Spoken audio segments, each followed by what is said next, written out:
ఆ హాస్పిటల్ మంచిది, అక్కడ బాగా ఆపరేషన్ చేస్తారని నాకు ఎవరు చెప్పారు?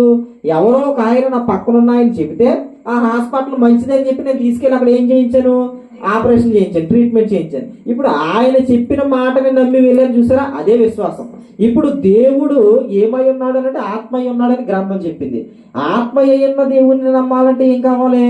విశ్వాసం కావాలి. విశ్వాసం కావాలంటే అసలు విశ్వాసం అంటే ఏంటో వినాలి. మీకు అర్థమైందా? విశ్వాసం అంటే ఏంటో వినాలి. విశ్వాసం అంటే ఏంటి?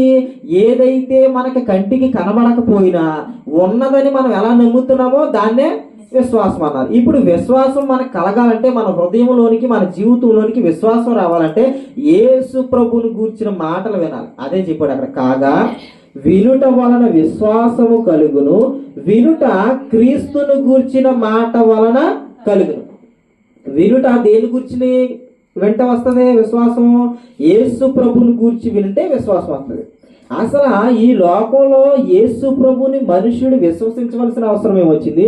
యేసుని గూర్చి వినాల్సిన అవసరం ఏమొచ్చింది? ఇందాక నుంచి దేవుడు ఆత్మయ్య ఉన్నాడు, ఆత్మయ్య ఉన్నాడో మనం చెబుతున్నామే. యేసు ప్రభు పరలోకాన్ని విడిచిపెట్టి ఈ భూలోకానికి వచ్చి ఆ ఆత్మయ్య ఉన్న దేవుడు ఏమై ఉన్నాడో చెప్పాడు. అందుకని ఆయన గురించి వినాలి. ఒకసారి యోహాను సువార్త 3వ అధ్యాయంలో కొన్ని విషయాలు యేసు ప్రభు